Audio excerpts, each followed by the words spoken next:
So let's start the session. Um, Hello everyone, I'm Sai Venkatakrishnan, a PhD scholar from the Department of Computer Science and Engineering at IIT Madras. So this is week 4 live session of the course NPTEL course Introduction to Haskell Programming. So the agenda of this of the week of these live sessions would be if you have any queries in the lectures or in the previous assignment questions, we'll discuss those queries and mostly it would be sort of like a problem solving session and doubt clearing session. So let's get started then.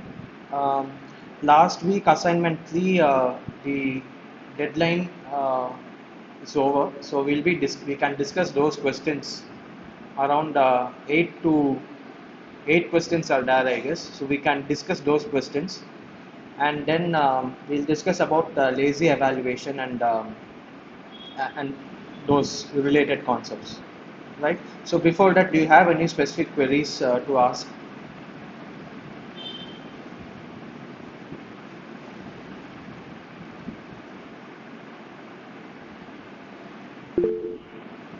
Right.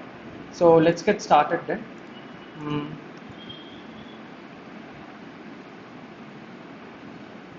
So in assignment 3, the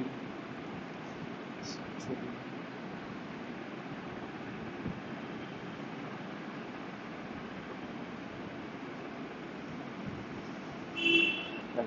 So this is assignment 3 first question. So let's have a look at it. So the question is asking what's the value of the following expression: drop 10, take while of less greater than 30, 0, comma 4 up till 90. Right. So the first thing we should do is we should evaluate what this expression of the take while would be. So take while operates on a list, and what it does is it takes an condition and it takes a list and it returns a list up till the elements which satisfy that condition.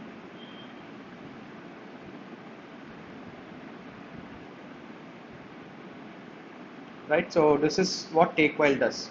So basically given a list and given the condition, until that condition is true, starting from the first element, if that condition is true it will return that element. If the condition is not true, it will then and there stop and just return up till then.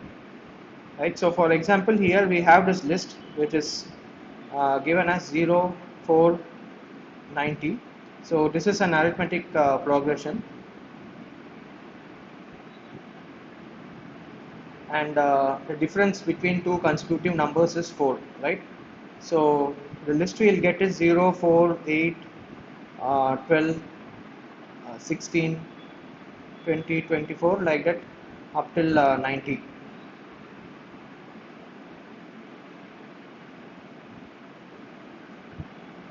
Right, and now we have this now we apply take while. So now we'll apply take while, and the condition is it should be greater than 30. So basically what take while would do is it would start from the zeroth element of the list. It will start from this element, and if this element um, doesn't satisfy that condition, it will return back immediately. So basically once an element doesn't satisfy the condition, it will return back, else it will retain that element in the list which has to be returned back. So here the condition is greater than 30, so it will check whether 0 is greater than 30 or not. If it is false, so it will immediately return back. So this returns back an empty list. And now when we apply drop of 10 on this list, since it's an empty list, the answer is also an empty list, final answer. Right, drop of 10 is nothing but it will drop the first 10 elements, and on an empty list it won't have anything to drop. So the answer is an empty list. So in this list, right, instead of 0, 4, 8, 12, 16, if it had been the opposite, say like 90, 86, and then 82, something like that. I guess 90 is not divisible by 4, right? So it will be like 88, 84, 80, and till 0. Now if I apply take while greater than 30, right, now it will start from the 0th element of the list, the first element, and it will see 88 is greater than 30, so this will be retained, and then it will see 84, this will be retained, it's greater than 30. So till that condition fails, it will keep on accumulating all these elements which are greater than 30 into the return list, and once it reaches multiple of 4 which is less than 30, which is 28, right, so at that moment it will be less than 30, so the condition will fail and it will immediately stop traversing the list and it will return back immediately. And till then the retained list, whatever is there, the elements 88 up till 32, those will be the result, right? But here it is from 0 to 90 and the starting element 0 itself is greater than 30, so it will immediately stop and just return back the list which has its elements satisfied, that condition satisfied, which is nothing but an empty list. So this pretty simple. Only issue is you should know what take while does actually, how it operates. So any right? Am I audible?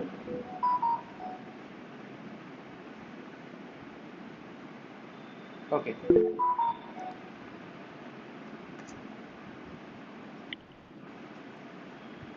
Right. So in that case, if there are no questions, let's move on to the second question. Now, what's the value of the following expression? Take 5, drop while less than 30, 0, 8 up till 50. So it's somewhat similar to the previous question. So let's go one by one, step by step we'll go. So we have this list first, 0, 8, 50, right? So 0, 8, 50 is nothing but it's an arithmetic progression. So it's all multiples of it. So 0, 8, 16, um, 0, 8, 16, 24,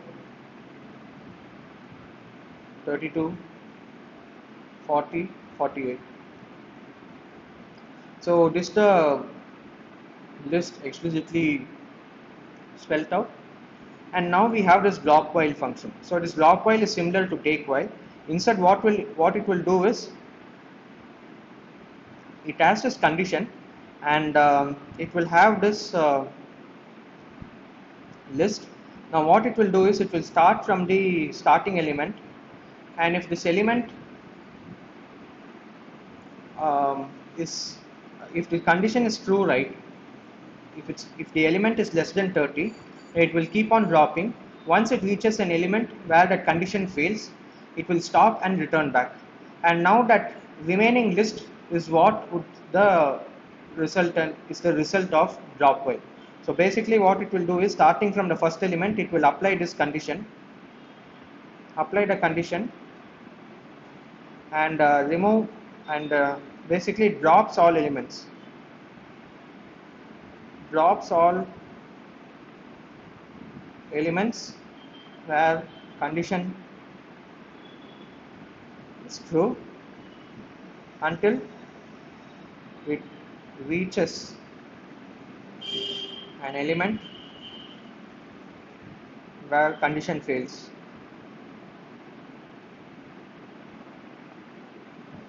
So this is what drop while does, right? So now we have we'll apply this list, multiples of 8 from 0 till 48. We'll apply this list to the drop while, applying drop while the function is less than 30, right? So when we apply this to the list, so we'll have less than 30, 0 is less than 30. So basically what it does is it drops everything up till 24. So up till 24 all are less than 30, so it satisfies, all these elements satisfy this condition less than 30, so all these are dropped. So from 32 onwards it won't be dropped, so this part of the list is the answer. From 32 the condition doesn't satisfy, so from that element onwards the drop while will stop iterating, and it will return back the remaining part of the list. So the answer, when we apply drop while with the condition less than 30, we'll have this list as the answer, 32, 40 and 48. Now it mentions take of 5. So now when we apply take 5, nothing but the first 5 elements of this list. So the 5 elements, there are just 3 elements, so the full list is just retained as it is. So 32, 40, 48. So this is the answer of the this is the final answer. So the value of the expression take 5 drop while less than 30 is 32, 40, 48. So similar to the previous question, you should know how drop while behaves and how this condition is interpreted in drop while. Then it is pretty easy. So any doubts in this question?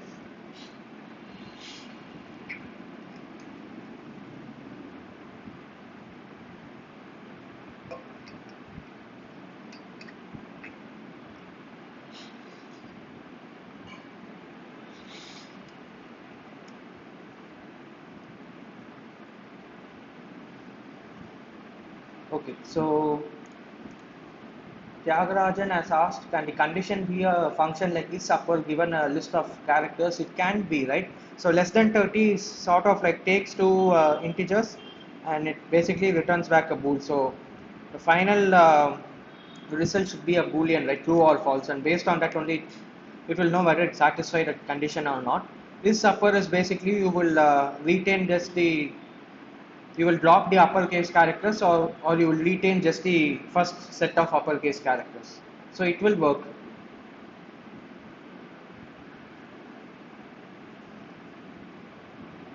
Okay. So then let's move on to the next question.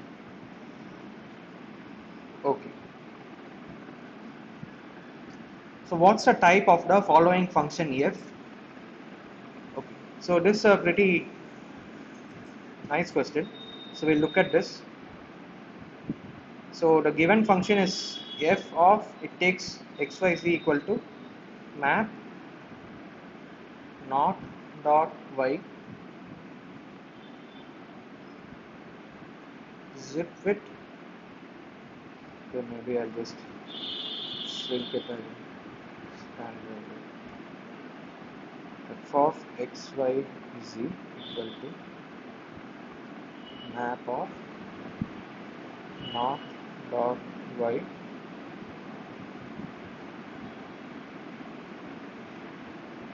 zip ampersand x c.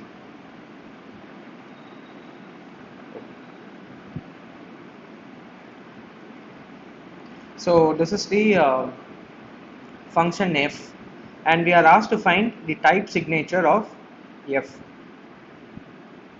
So basically the type signature means we should find out type of the arguments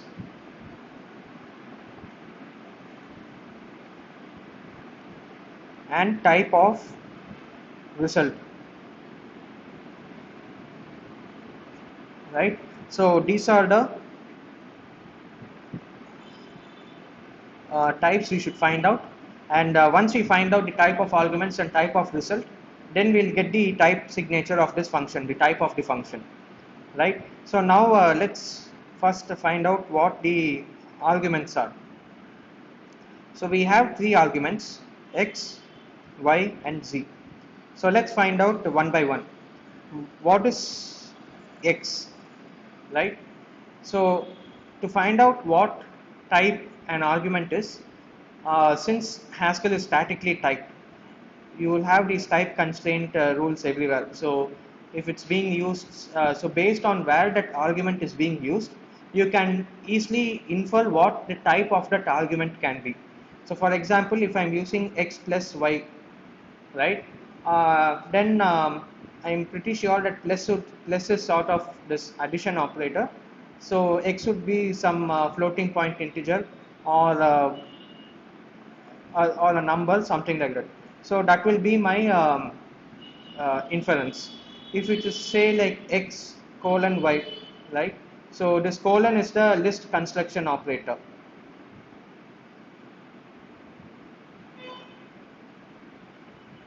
Okay. So now what we'll find out is we'll see that okay, x is one single element and y is a list of that element. So say x is of type A means y is a list of each individual element having type A, because based on the scenario in which x is being used, we can infer what the type of x can be. We can up to some level. So if plus is the operation being used, then we can infer it's an integer or a floating point number. If it's used in a list means we cannot tell which particular type of element that list contains, but we can try arrive at a conclusion where it's a list of elements, something like that. So in this type of questions, you should look into the function body and see what the where all x the arguments are being used, and also um, it is important to see the full logic of the function, because by just looking at say x colon y, right, you will not know that x is of say type int. You can just arrive at the conclusion that it's of type some type A and y is some type of list A. But later this x can be used say in this operation where it's given x plus, so instead of y say it is x plus z or something like that. Now since plus is a arithmetic operation, x can be an integer or floating point number. Now when you have this, so now we can sort of like combine these two observations. So x is an integer and x is having type A. So basically this type A is now an integer or a floating point number. So such sort of conclusions you should arrive at based on where all x is being used, or the result of x involved in some computation where all it is being used. So based on that you can arrive, you can sort of constraint your type, whatever you constraint the type that you found out. So you can, so you basically start from a very generalized type which is just A, but later based on where all x is being used you can be more concrete and tell it is an integer or it's a floating point numeral or it is a character, like that you can clearly specify. So for that you should look into the full function body. So in a similar way for this question we'll start looking into the function body. So first we'll find out what x is, right? So x, so type of x, so where all x is being used. So if you notice x is being used over here, and what is it being used for? It is being used in a function. It's passed as an argument with this function called zipwidth. So if you remember, zipwidth is a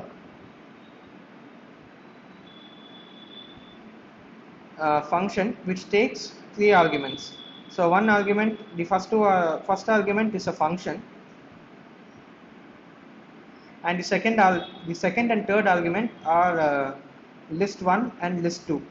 Now what zipwidth will do is it will combine both these lists into a third list by doing what? So say list 1 is having 1 2 3 and list 2 is having 4 5 6, right? And if I'm passing the function, so if I'm passing a function plus, right, what zipwidth will do is it will take pairwise each element in the same index of both the list, apply this function on these two elements index wise, and generate a new list. So basically it will do 1 plus 4, it will do 2 plus 5 and then 3 plus 6. So 1 plus 4 5, 2 plus 5 7, 3 plus 6 9. So this will be the answer of the zipwidth function when we apply zipwidth with the plus function and the plus operator and these two lists. So basically it will zip together the two lists which are provided to it using the function which is passed as the first argument. And if it is of uh, if say list 1 is smaller in length when compared to list 2, the zipwidth will iterate till the list which is having the smaller length. Okay, so this is what zipwidth would do. Now if you understand what so if you remember the type signature of zipwidth, it will be something like it will take a function and it takes two lists having two different arguments, two different types we can say, and it will generate a final list combining these two lists with this function provided. So this function will be basically taking two arguments actually. So whatever function I am passing to zipwidth, it will take two arguments. That is, one argument is from list 1 and the other argument is from list 2. So the type of that function, whatever zipwidth will take is, the type of that function is, the first argument would be the type of individual element within list 1. So this is list 1. So the individual element is of type A. And list 2 individual element is of type B, which is the second argument to the function which is being passed to zipwidth. And the result of that function, right, which is being passed to zipwidth will be of type C, because finally the whole the entire the list which is being returned by this function zipwidth would be of type C. Okay, and this is so each individual element of the answer of that resultant list is type C. So that would be the result of this function which operates on each individual element of list 1 and list 2. So this is what is the type signature of zipwidth. So this you should sort of know how zipwidth works, then only it will be helpful for you to go to the next step. Okay, so now we arrived at this type signature, but now if we till now what all we looked into is we just knew what we just looked X and Z are two lists, and zipwidth is being applied to these two lists. But one crucial point we are missing is what's the function that is being passed to zipwidth. So here if you notice, the function that is being passed is this ampersand, which is the AND operator.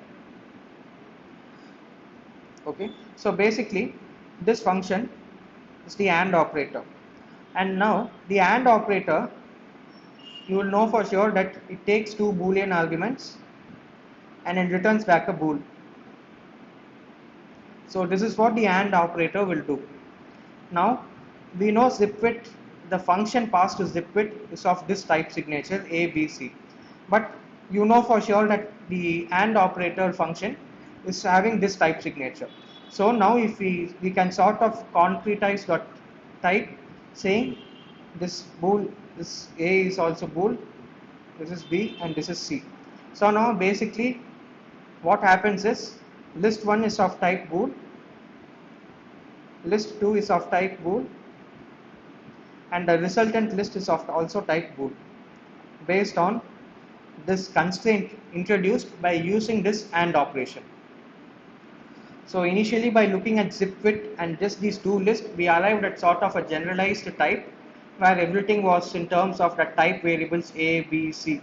But having a closer look at what the function is being passed to zipwidth, we get to identify that A, B and C can be replaced by more specific type, which is the bool type. Okay, this bool should be caps, I guess.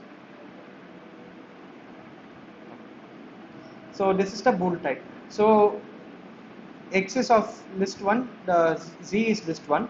So these should be of type bool. So we have found out X and Z. This is of type bool and this is of type bool. So these two we have found out. So now the remaining is what is Y. So here actually before we in order to find out X and Z, right, we didn't know whether it was a list or it was an individual element or something. but since x and z are being used as arguments to zipwit, based on our understanding of zipwit, we came to the conclusion that x and z indeed represent a list. So that was the first that's the first observation, and then we sort of identified this ampersand is being used the AND operator, and we again added a constraint, and we arrived at it's a list of Boolean elements. Okay, so this is how we found out x and z is a list of Boolean elements. Now we should find out what y is. Y can be a list, or it can just be an integer, it can be anything. So we should find out what is y based on its usage within the function. So in this entire function, we have looked at zipwit. This part of the code we have fully looked at. This part we have fully looked at. Now y is being used as a second argument to the map function. So if you clearly notice, you are having this map function. You are having the map function. This is argument 1 to the map function, and this is argument 2. So based on how the parenthesis is being placed, right? Argument 1 is this function and argument 2 is this function. Now when we look at the type signature of map, so the type signature of map is it will take a function and it will take a list. So it takes a function and it takes a list of type A and it will return back a list. So basically it will take a function which does some operation on each individual element of the list which is being passed to the map function. So this function argument 1 is applied on each individual element of the list, that is argument 2, and it generates a new list which is the result of the map function. So since it does some operation on the list itself, so the type of the list which is being passed to the map function and the return type of the map function should be same, that is A and A. This you should know beforehand itself. You should know how map works.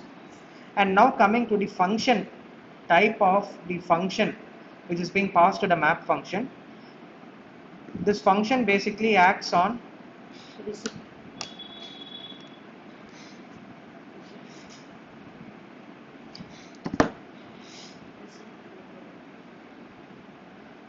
this function basically acts on takes one argument, that is an element from list 1, and returns back an element, and that element is part of the result list.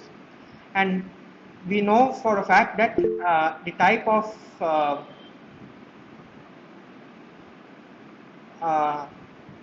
both the list individual types are A and A. So the type of this function is A and A. Okay, and now this is the type of map function, right? So but this is what we'll get from just a first glance of this overall map function. But since we know for a fact that this zipwit argument, right, we know for a fact that x and z are type of bool, and when we apply zipwit to this, right, the resultant list is also of type bool actually, based on this thing over here. This C is of type bool.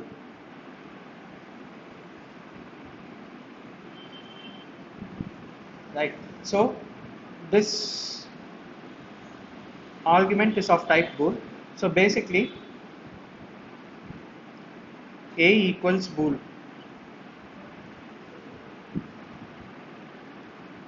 Okay. So now this is A, sorry.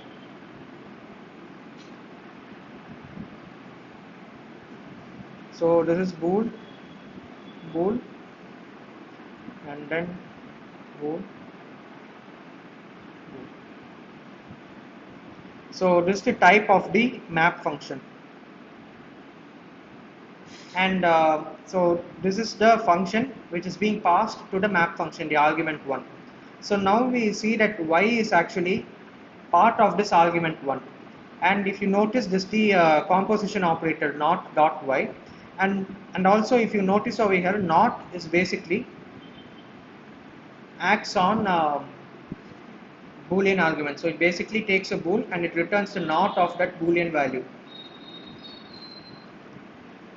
Okay, so and also y should also be of the same type, because it's basically um, whatever is the result of not, right? So that would be the input of y. So basically it's sort of like it sequences the operation, right? It's the opposite, I guess. First y and then not, I guess. I checked that up.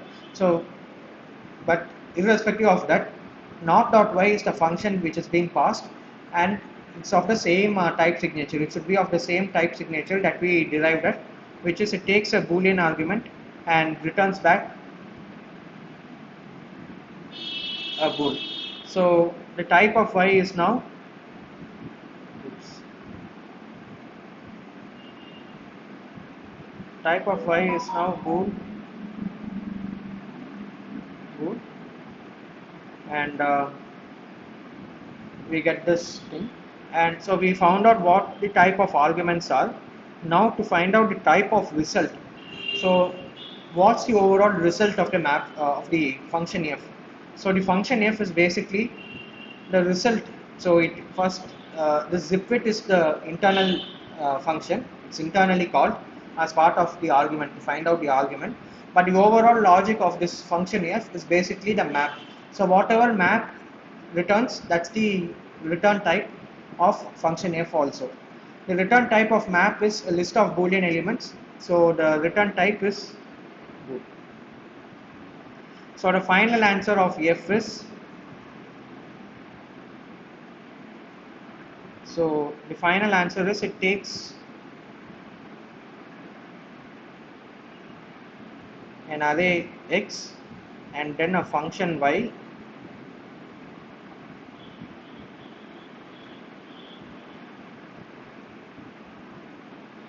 and then it takes another takes a list of bool x, takes a function y of this particular type signature, and then takes a list again of type bool and returns back a type of bool. So this is what is the final answer. So Tyagarajan has asked a query: the map output need not be of type A. No, it should be of type A. Let me check it in the terminal. It is type A only, because it basically transforms the list.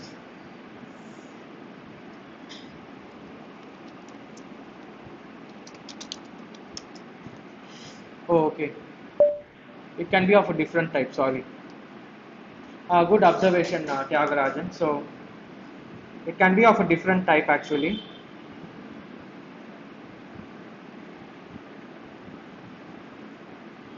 So let me just update it.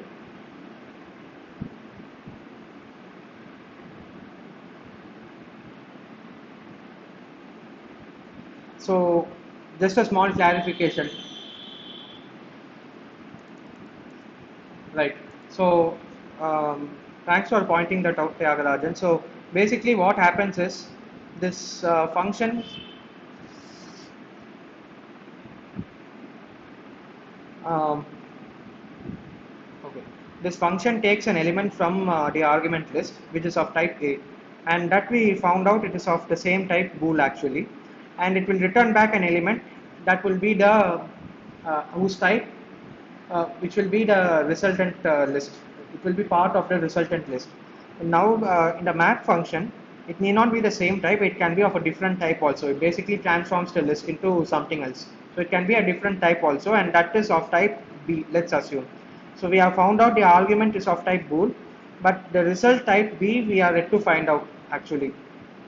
Okay, so previously when I mentioned or everything is of the same type, the explanation sort of became easier, because A is bool based on the argument type, and the result also we inferred it as a boolean list. But now if it's of a different type, right? So what is this type of B over here? What is type B over here? So now if you see this function not dot y, right? So first actually y would be applied. So basically not dot y is nothing but not of y of x. Say x is that individual element which is being passed to y, and the result of this is passed to not. So this is what not of y of x, not dot y represents. So basically what this means is each individual element within the argument list which is being passed, which is the result of this zip with operation, which is a boolean list.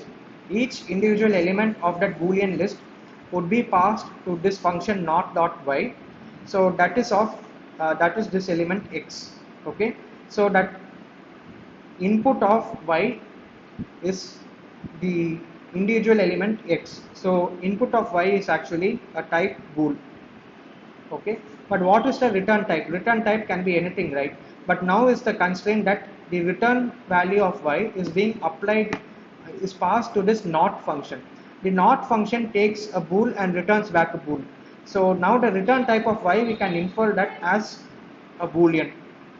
Okay, so this sort of like, if based on the previous explanation where I assumed the map function returns back a list of the same type, the explanation was a bit simpler, because once we find out what the argument list is, everything falls into place and we arrive at the final answer, which is correct. But uh, as Tyagarajan mentioned out, as pointed out, the result type of map can be different also. So based on that, right? Based on that, we should update the explanation. So how we arrive at the same answer is, we just know what the input type, the argument passed, the type of argument passed to y, we can find out because we are passing this boolean list as the argument to map. But the output of y, we can find out, we cannot easily find out. The only logic, the constraint that can be added is based on this dot operator, right? So since the result of y is also applied to not function, and not function requires a boolean argument as input, the output of y should be a boolean argument. So based on that, we sort of like reverse track, and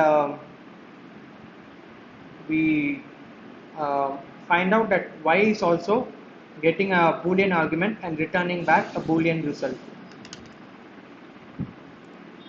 Okay, Shashi has asked a question: is not dot y making sure argument 1 and 2 are mappable? Uh, I'm not sure. What do you mean by mappable? What is argument 1 and 2 over here?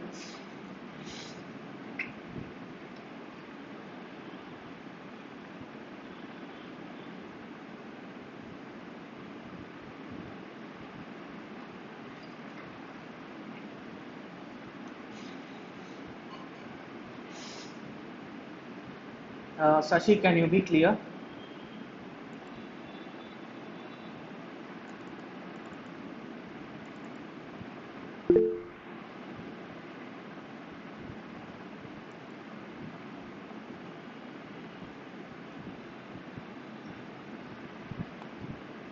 No, so not dot y means not is a function, y is also a function actually.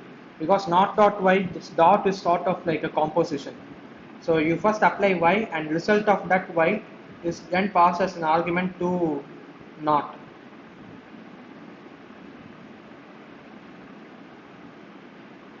And this not dot y is sort of like, together it's a single function actually. So how in max you would write f of g of x, right? This whole thing is actually one single function. So same way not dot y, this whole function, where instead of f if we have not and instead of g we have y. So the whole function is being applied on each individual element of the list, which we obtained from this zip width evaluation.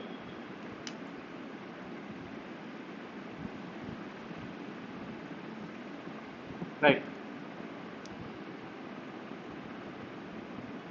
Okay. Sagar has mentioned I had written F type in front. Is it wrong? Can I mail someone? Because right, I suggest you mail Sagar. The earlier you mail, better for you will get much ample time for them to sort out any discrepancies. You can mail the TA, and also in the discussion forum you can try mailing the TA. I see the TA is pretty active on the discussion forum. You can ask the TA, and also you can CC the. You can first try asking the TA. They will reply.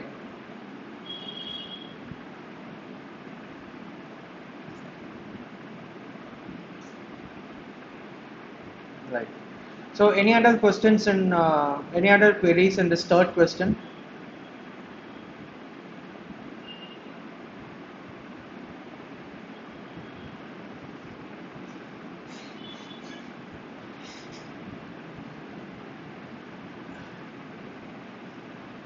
Okay. So let's then move on to the fourth question. Okay. So what's the value of the following expression? Take 5 fold L. Okay. X colon y 0 is to 9. So before that, Sai Manikumar. I guess you are discussing with respect to the fourth question. Um okay. So I'm not sure whether spacing would be considered. I guess I'm not sure. Uh, you have to take care of the spacing. If there are spaces, then it depends on the answer key. So you should probably mail them. So you can sort of ask the TA what the conditions are beforehand, as in like whether we should include spacing or no spacing, all those sort of things, right? Whether you should add an extra pair of parentheses or brackets or something like that. And mostly that same rules will be followed throughout the assignment and also in your NSEM exam. So I suggest you mail the TA at the earliest and find out the norms, right, for answering these type of questions, especially fill in the blank questions, right? Because just adding a space for making it more clean and uh, easily readable, it might cost you marks in your NSEM exam, even though your answer is correct. So I suggest you ask the TA.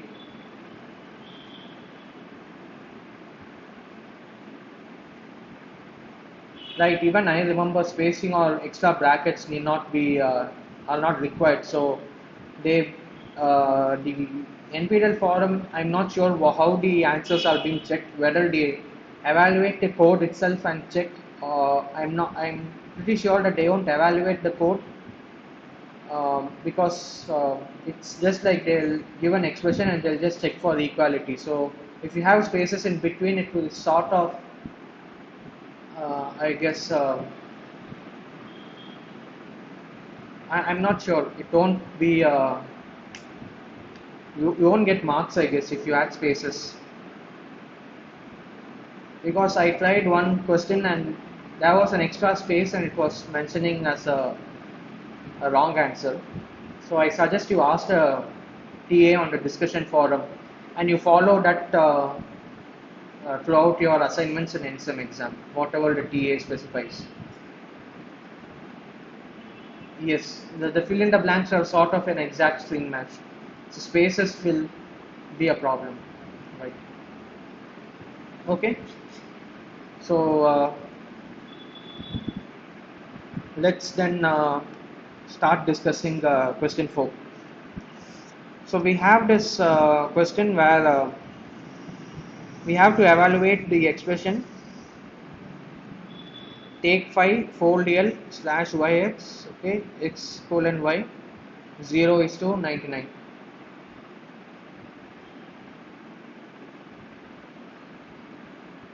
Right. So here if you see, first we should see what the answer of foldel is. Okay. So foldel function is folding from left to right. So basically, say if you have a list of A, B,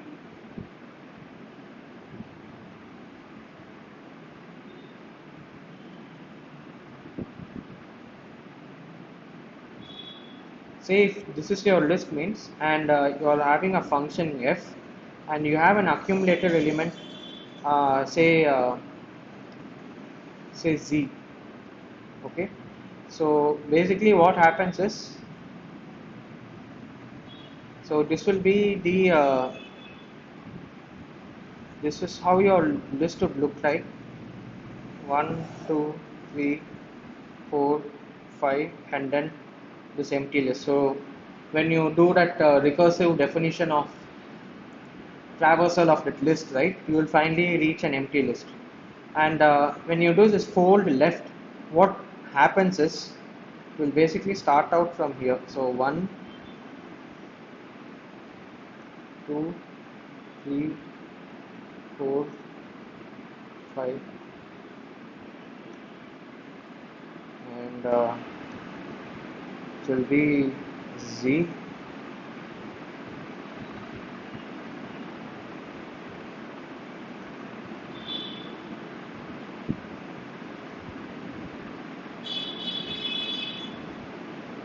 So basically your evaluation will start from left to right of the area from the list, and what happens is f would be the function f.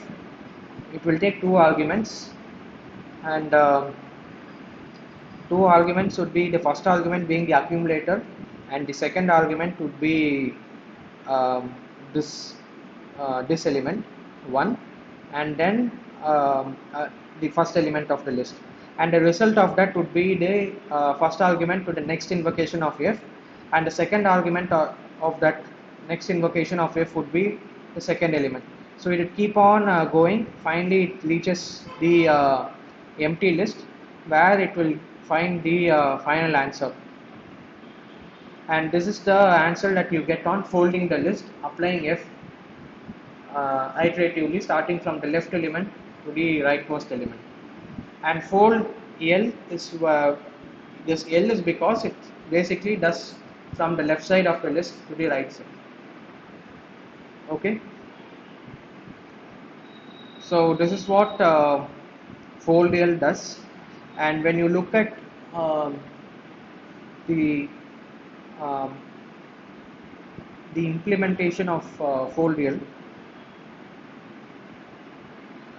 no need to go into implementation. So basically, if you know how foldel works, right, this sort of diagram, or how foldel works, so it starts from the leftmost element, applies f to the accumulator element whatever is being passed, and each individual element of the list, and that answer is passed to the, it again invokes foldel and passes the result of this f again to foldel.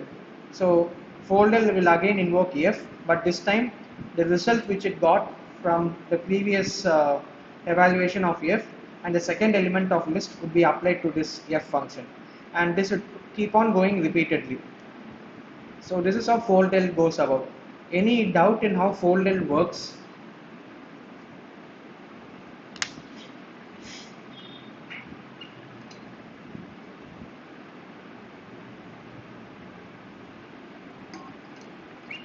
Okay, so in that case, let's find out what the answer would be when we do foldel of this specific.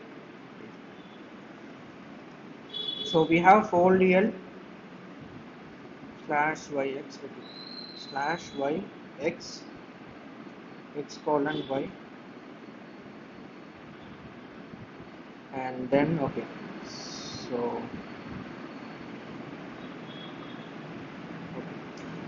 so foldel basically takes three arguments. So we have this function f, we have, this is the accumulator element, we will mention it as ACC, it's an empty list, and 0 is to 99 is the list which is being passed, which is to be folded from left to right.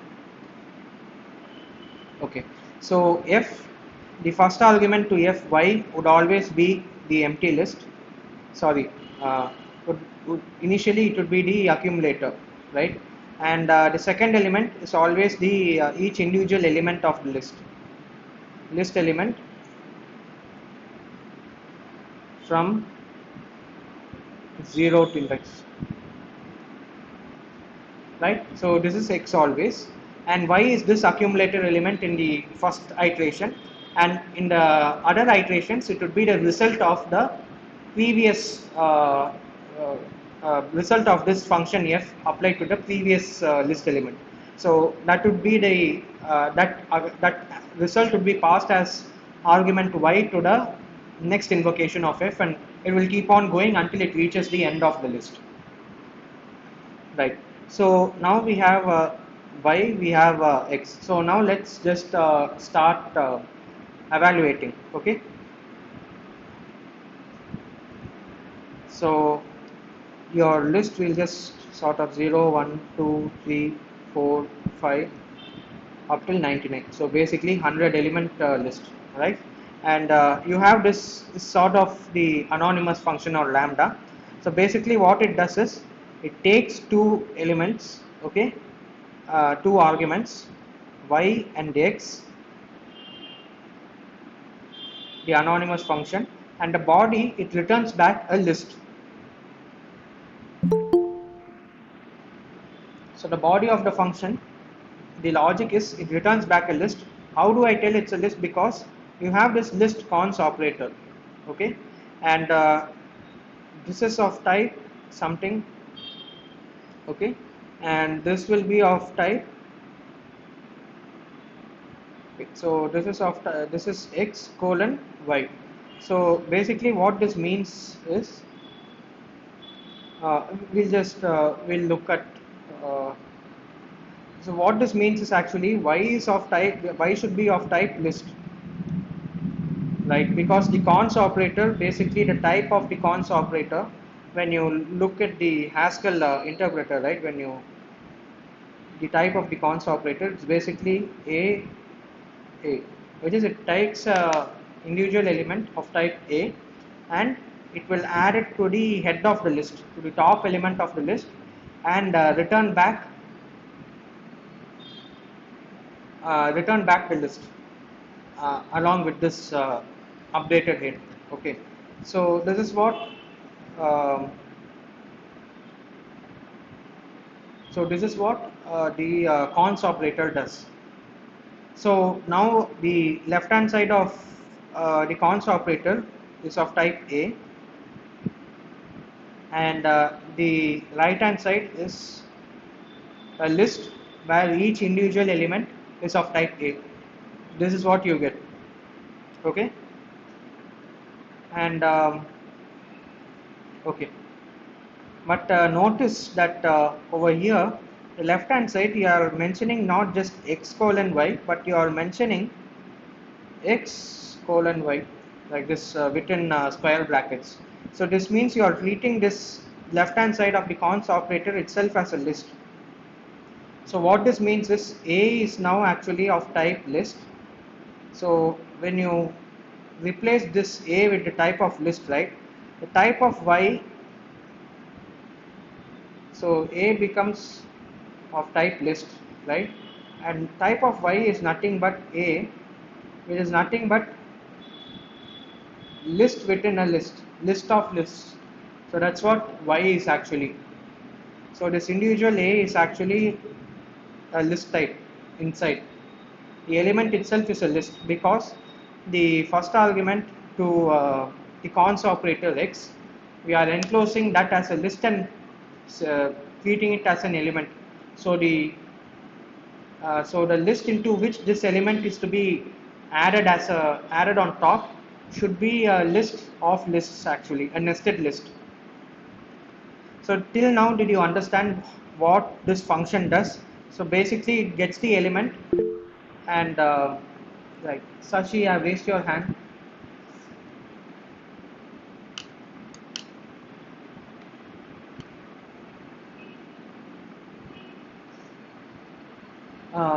Sashi? Oh, okay, cool. Right. So let's continue then. So this is what the anonymous function does. So now let's start evaluating. So starting from the first element 0, 1, 2, 3 up till 99. So let's take 0 first, and let me add a page.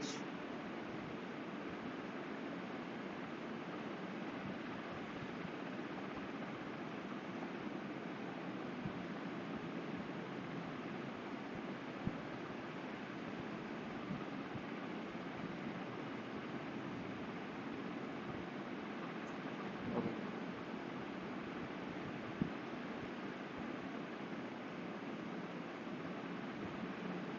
So let us draw sort of like a table for better explanation. So what is y, what is x, and what is f of this slash y slash x, and x colon y, and yeah, and this is the list elements. No, that is only x, right? So you can have this sort of table and iteration.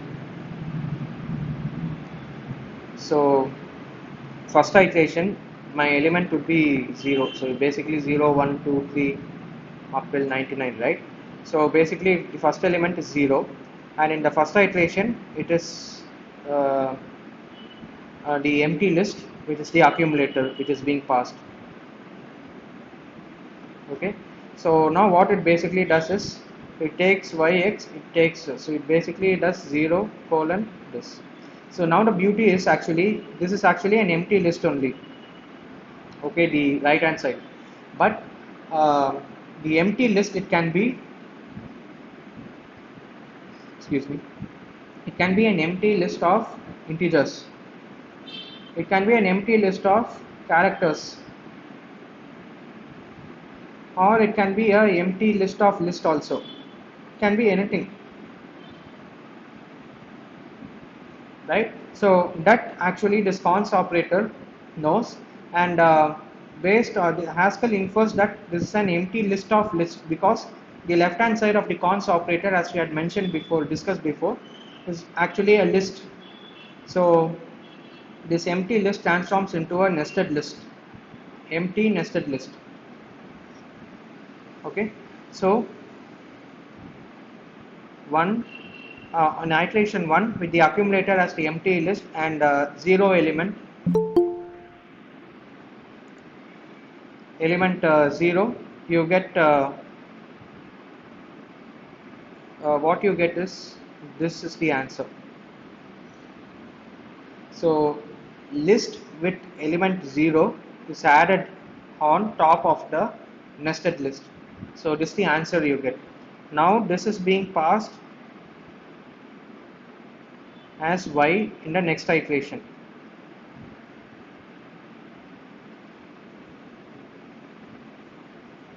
And now x is the second element 1.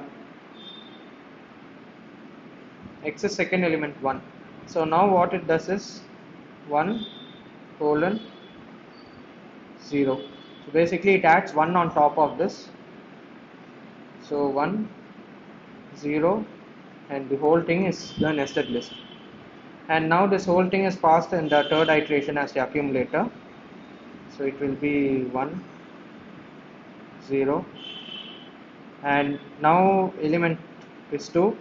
So 2 colon 0, sorry, 1, 0. Now 2 is also added.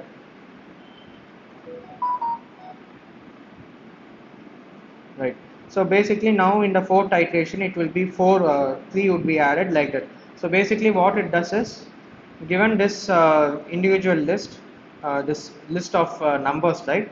It takes each element of that list, places that element into a singleton list having just one element. And in the reverse order it forms a nested list.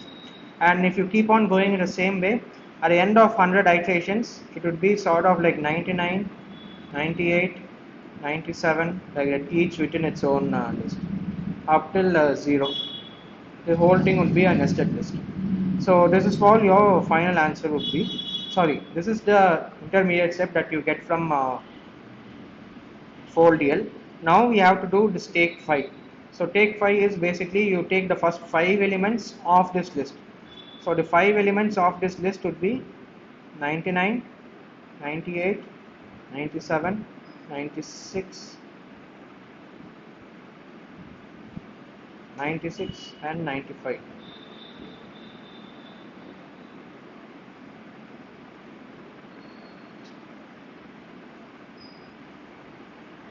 So this is the final answer.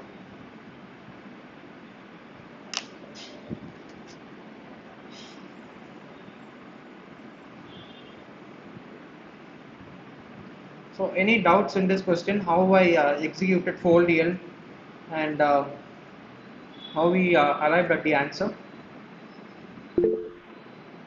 Okay.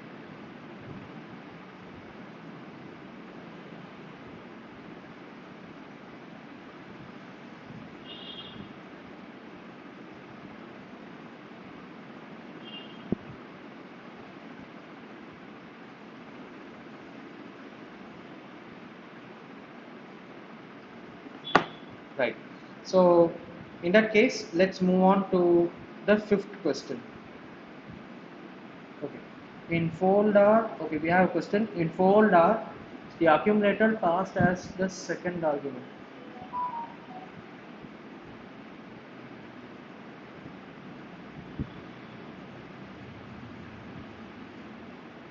I guess yes, because in the previous, I'm not sure of the order alone. Fold R. So basically, it will do f of x.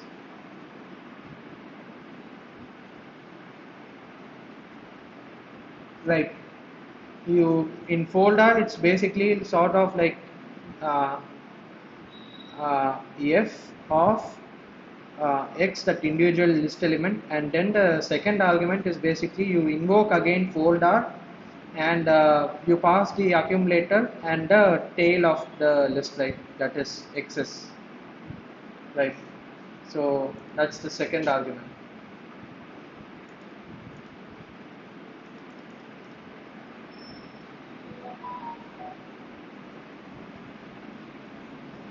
But I'm not sure what the difference would be if we change the ordering of these arguments in folder.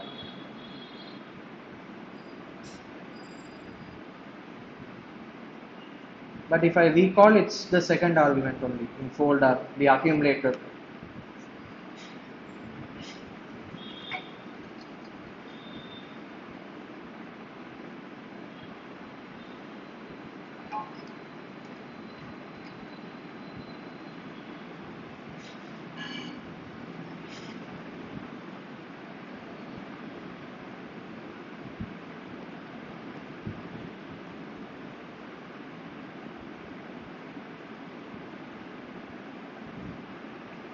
Okay, interesting question, because so now what you are mentioning is so the same operation if I have to do in folder, basically we cannot do because the second argument we can, but this it should be y. Uh, it should, instead of x colon y, it should be y colon x.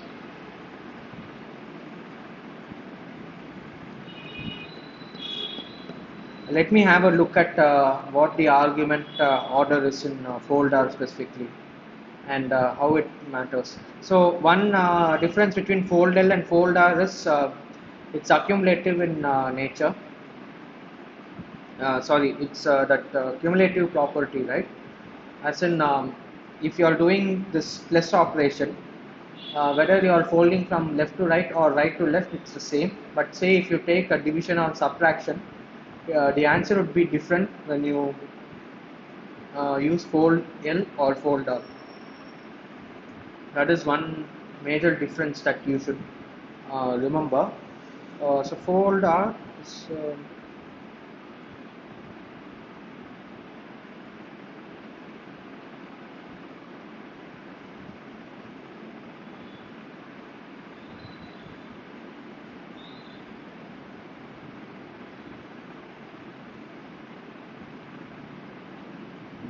let me just check on that and uh, reply in the discussion forum, Tyagarajan. Is that okay? Right, thank you.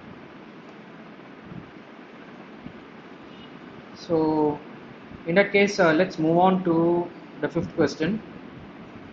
So, the fifth question is also sort of similar. So, they have given 4DL of this. So, we should basically find out what the value of the following expression is. Okay. So, 4DL. So, it basically takes this the anonymous function f. So, basically, this takes a list, sorry, yeah, it takes L and X, L plus plus X plus last of L. So this is the anonymous function. So basically what it does is it takes a list and an argument X, or okay, and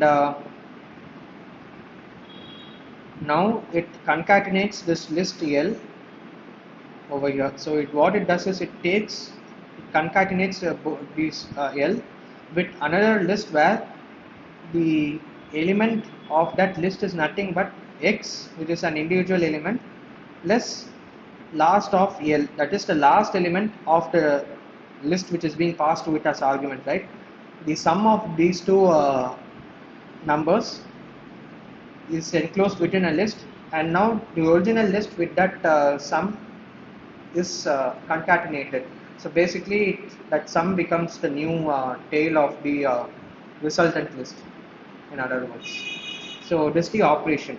So we have the list of 1, 2, 3, 4, 5. 1, 2, 3, 4, 5, and the accumulator element is 0. So if we just draw a table again, right? So we have list L, which is the accumulator element, the element X, and then the function L, X, L plus plus X plus last of L, right? And this is the function, the iteration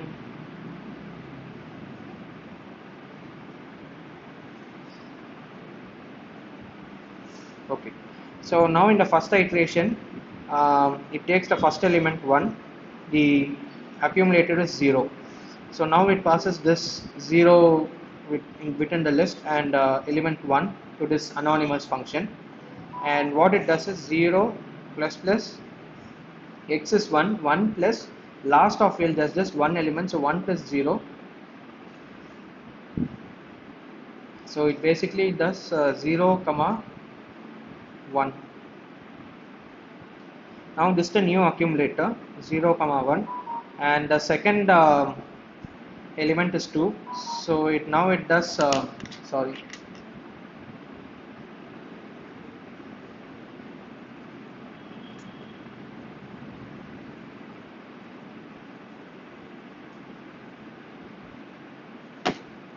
so now it does um 0 comma 1 plus plus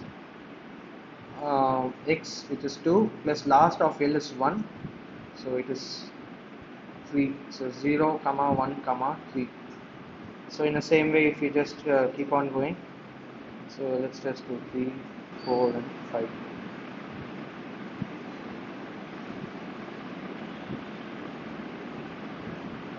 So 0 comma 1 comma 3.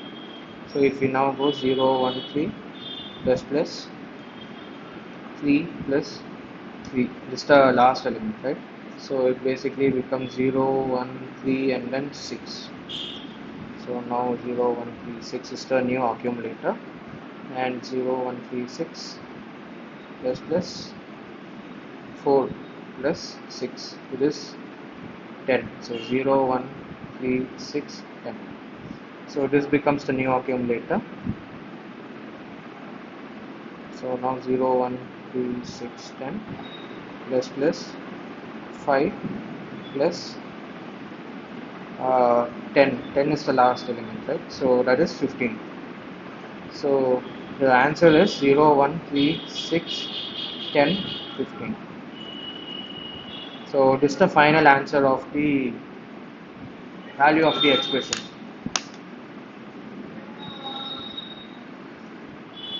Okay.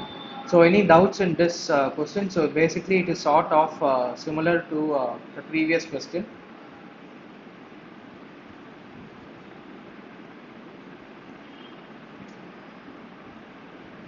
So any doubts in this question?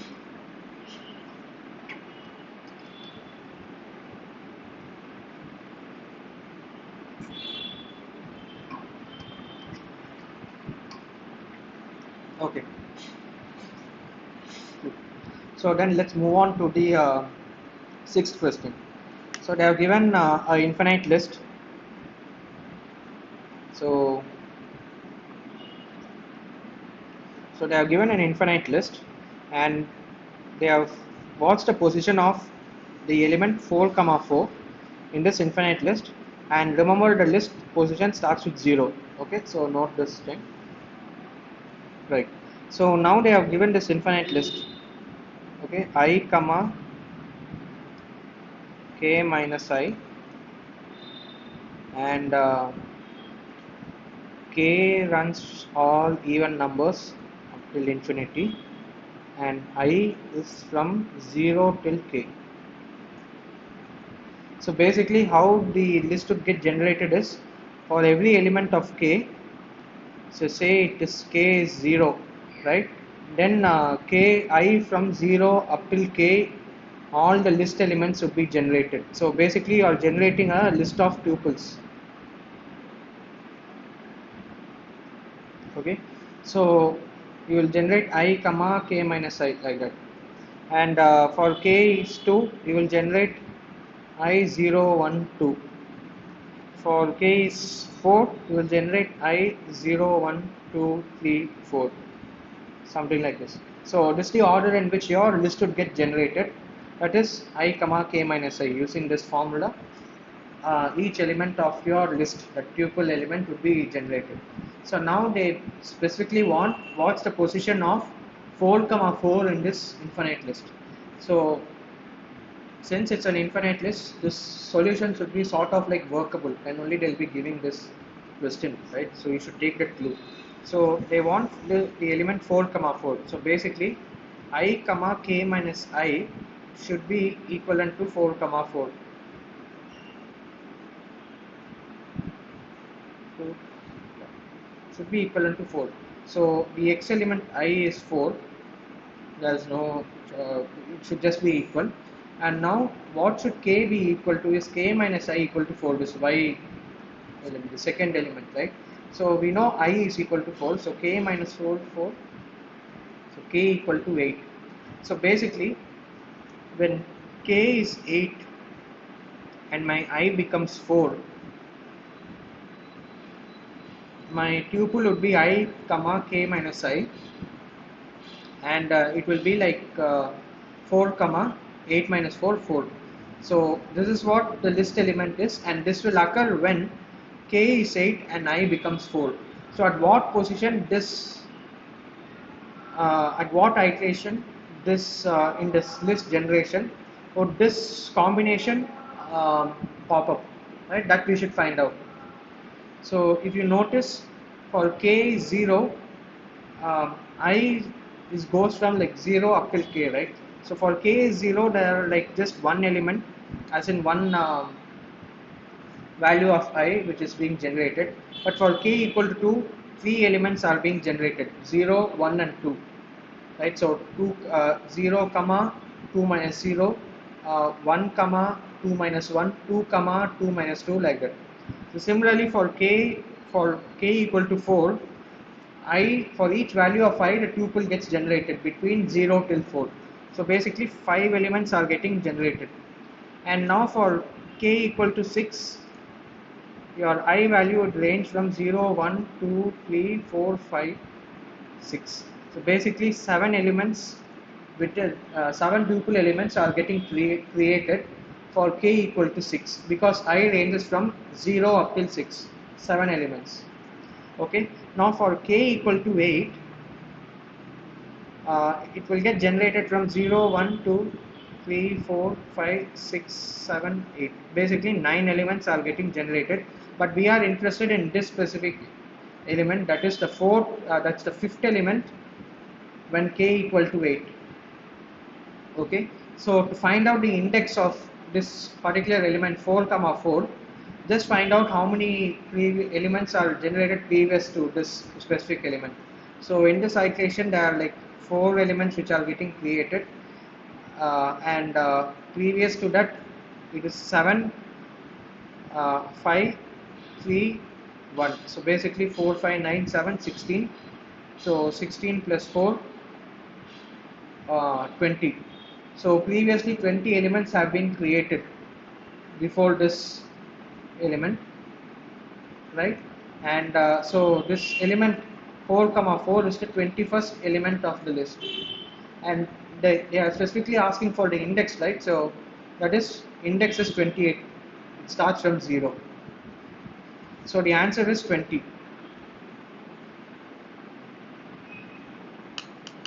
So any doubts in this question?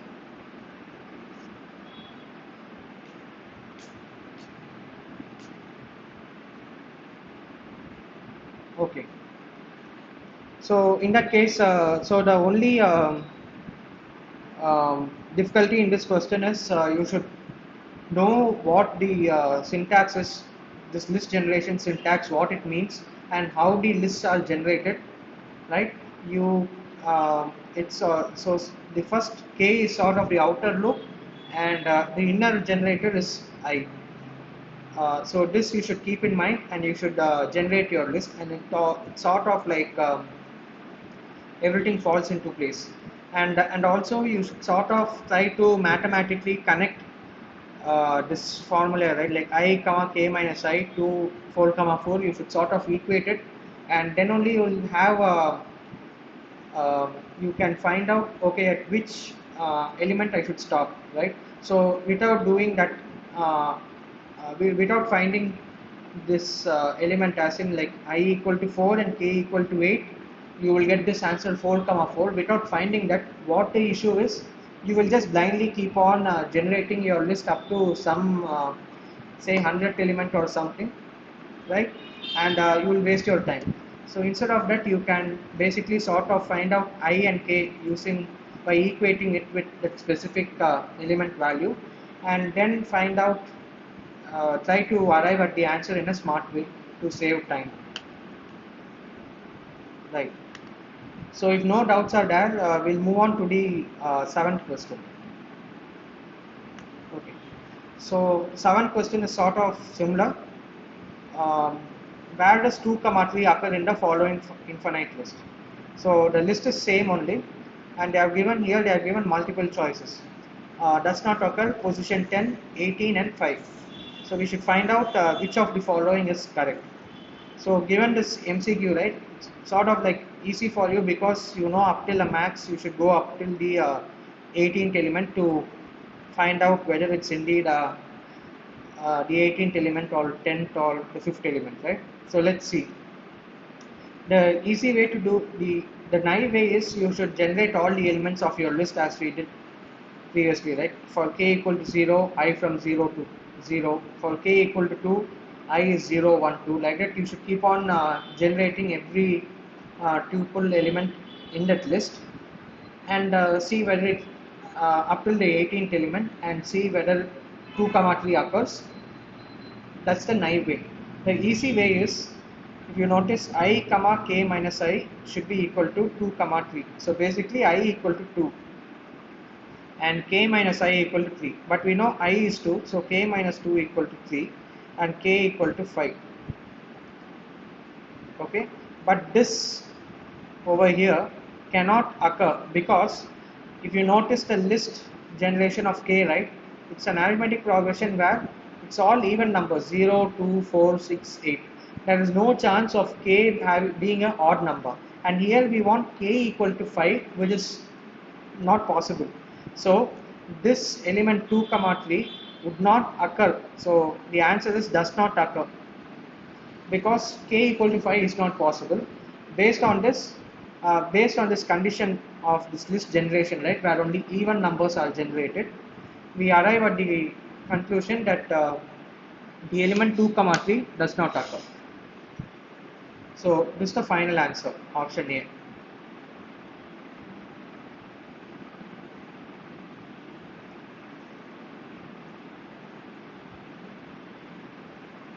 So any doubts in this question? It's pretty simple, provided you sort of do this equivalence between I comma k minus I to 2 comma 3. So any doubts in this question?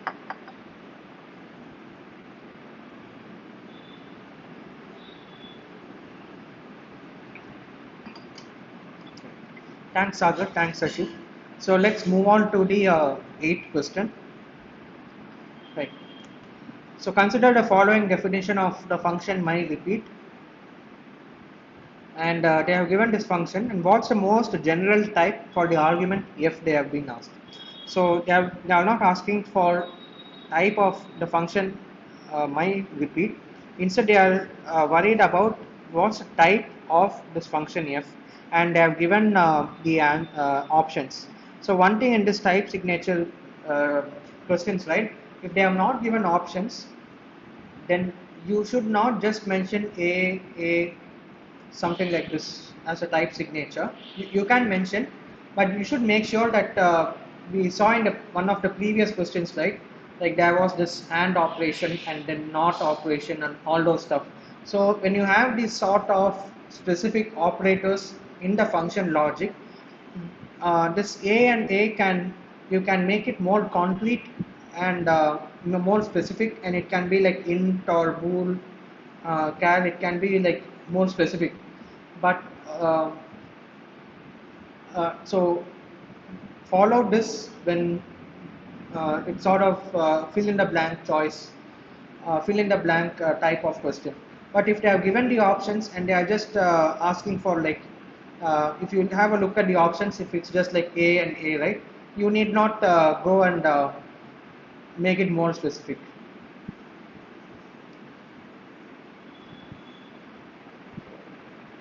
But being more specific in this fill in the blank type of questions is the only way, because they will be making for an exact string match and you cannot have a general type.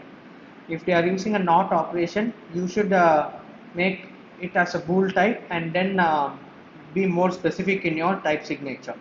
You can have the type variable A or B only if you are not using any of these operations, or you cannot infer any type. Only in that case it is meaningful. Otherwise you should be more specific, especially in that fill in the blank question, right? So given that, let's find out what the type of f is. So f basically, if you notice where it is being invoked, right, so in order to find the type of f, you should find the type of arguments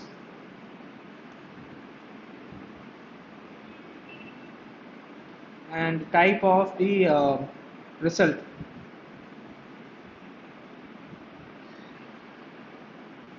Type of result, right? So now the type of arguments is okay. So if 0 x, right? So if you notice over here, the type of arguments, let's first look at the type of arguments. So f is being in, where is f being invoked, right? F is invoked over here, and here the argument to f is tail of something. So tail is nothing but it takes a list of type A and returns back a list of type A, just removing the head element. So that's the tail of the list. So basically it returns, just removing the head element, it will return back the remaining part of the list. So the argument to f is of type A, which is a list type. So this is the argument of type A, a list. That's the type of argument to f. Okay, so we have found out the type. There's just one argument being passed to f. We have found out the type. Now we should find out what the result type is. If you notice over here, my repeat is sort of this recursive function where it is having this base condition, right? So my repeat, the base condition is f0x equal to x, and my repeat f n x equal to f of tail of my repeat f of n minus 1 x, right? So basically if you notice, uh, right, um, what does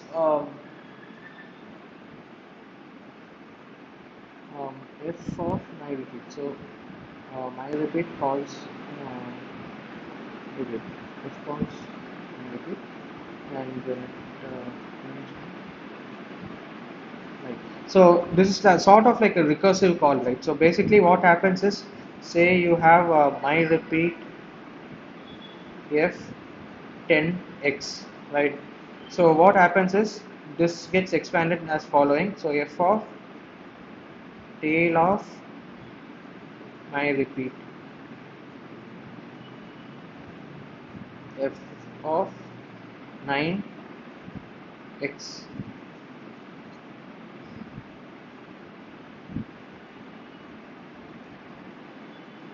and this what happens is f of tail of this my repeat again expands into f of uh, tail of my repeat, okay, my repeat f 8x. Okay, this for this, let's hold that. Yes. So it is sort of like keeps on going. So now if you see, right, the first argument is tail of something, so that is a list we found out. Now what's the return type of if? So where is the return type of if being used actually? It is being used since it's a recursive definition, right? The result of this if is passed to the it's basically passed to the previous invocation of tail, right? So the result of this entire evaluation, tail of this evaluation is being passed as the first argument to f over here. It's right. So now the result of f should be a list, because I'm applying tail, and tail function is applied on a list. The function or type signature of tail is it takes a list and it gives back a list.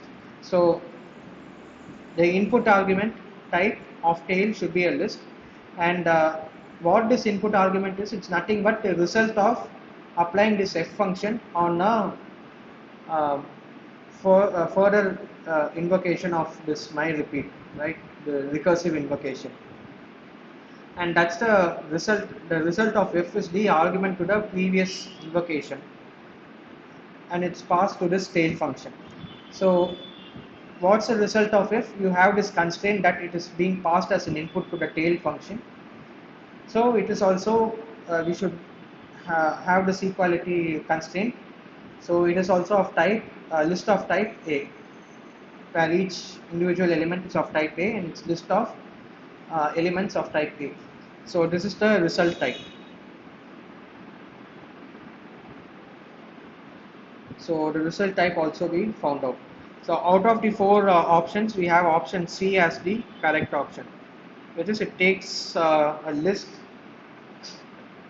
of type A, elements of type A, and returns back a list of elements of type A. Okay, and also another, if you notice over here, the base condition, right? The base condition is also of actually of type list, if you notice, right? So this base element, so my repeat actually um, if n is 0, it returns back a list. If n is um, some other number other than 0, it returns back the answer what f returns back. But the return type of my repeat should be the same, whether it goes down the part of the base condition, that is the n equal to 0 or n not equal to 0. So the return element is of type list, but whether it's of some type which is say list of type B, or it's of the same type A, that we can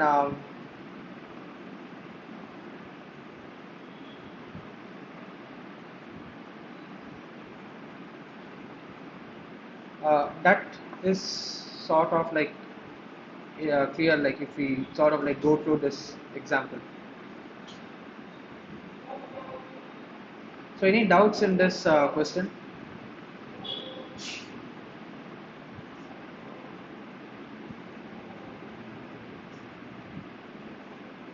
Right, so base is X, we can say it's a list as the return type.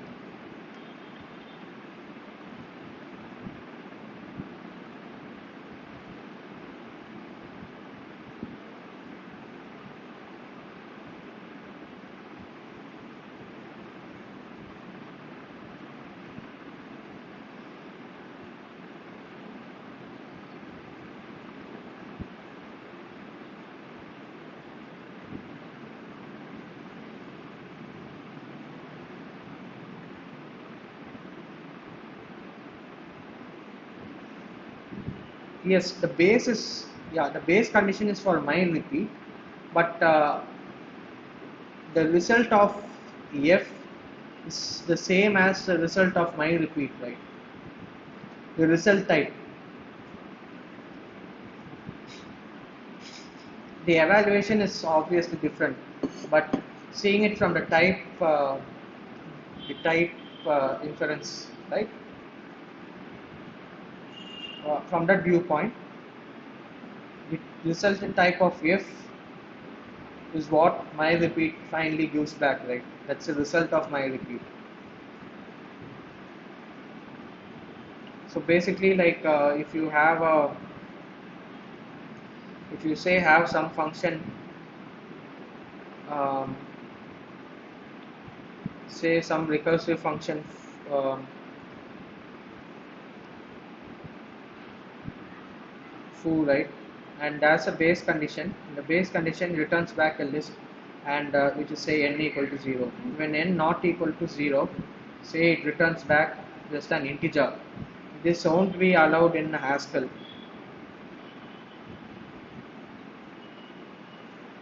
right? Because what's the type signature of foo? Type signature is the type of the arguments and then type of the result. Now what's the type of result?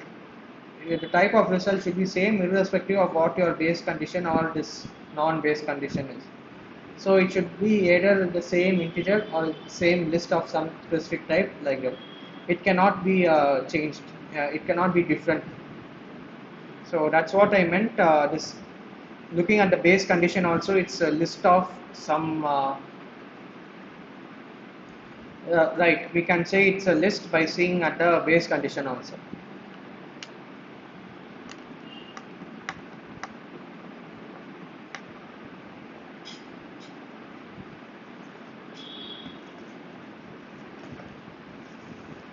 Right. So any other queries in this question?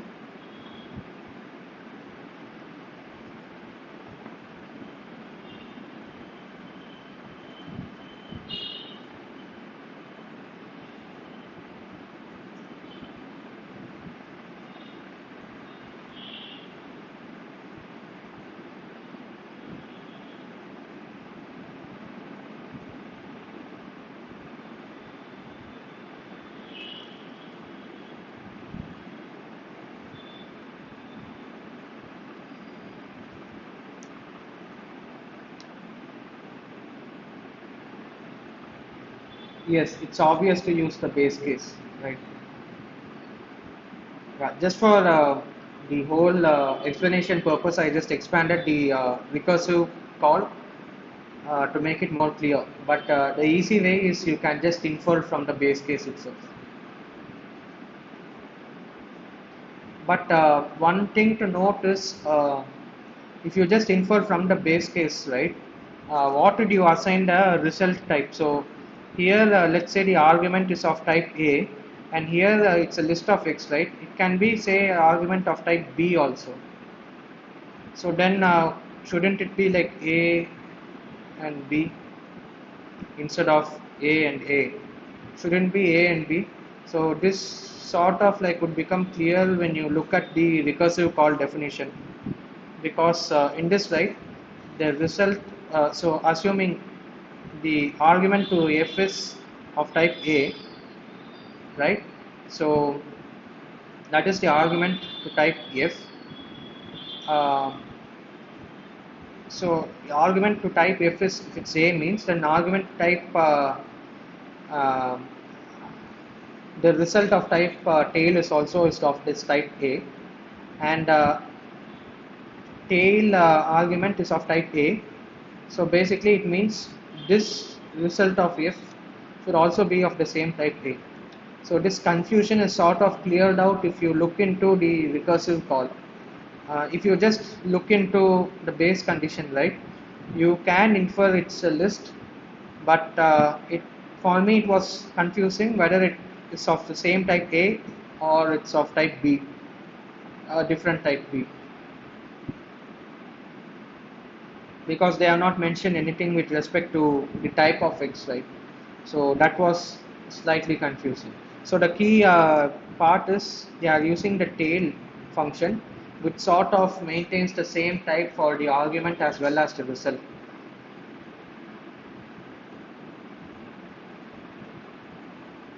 So the easy way, as Shashi mentioned, is by just looking at the base function, and you, when you just have a look at the MCQ choice, they themselves have not mentioned A and B or something like that. Everything is of just all variants of A only.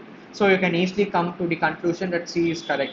But if some option had been like A and B, right, and then even C option was there, then just by looking at the base condition, I guess it would be tricky. You should have a look at the recursive call also. So is this clear? This question, any queries?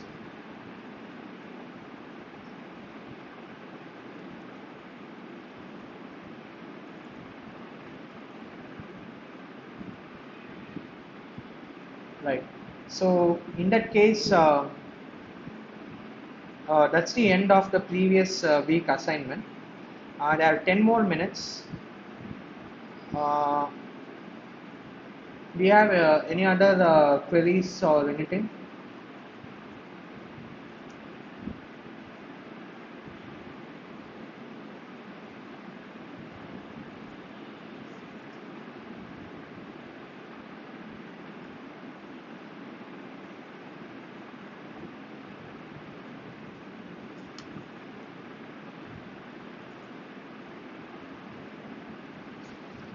If not, then we can wrap up the session.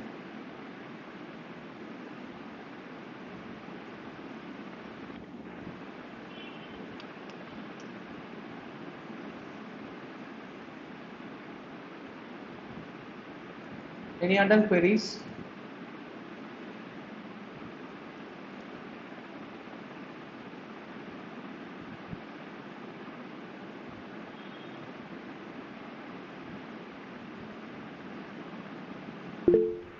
Okay. So then let's wrap up the session. We finished in time. So thank you everyone for um, taking part in this live session, making it interactive. Uh, Thank you all, and let's meet next week, Friday, same meeting link, the same time. Yes, you have programming assignments. I had a look at the questions. Uh, Tyagarajan, you mentioned fold R. What's the Right. So the argument ordering, right? I'll just have a look at that and I'll shall I answer it in the discussion forum? Okay. I've taken note of it. So I'll.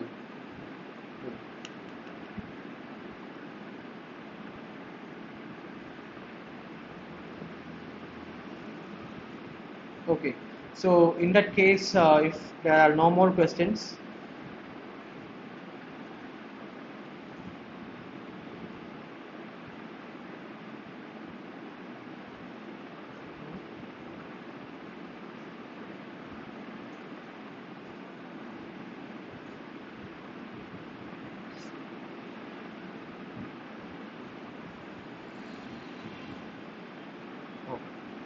uh, by today or by tomorrow, I'll answer this in the discussion forum.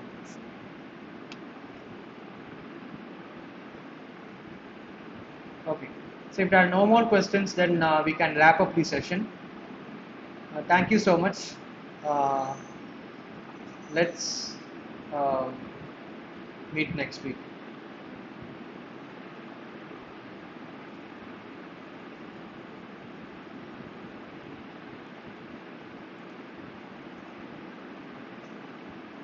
Thanks, Tyagarajan. Thanks, Sagar.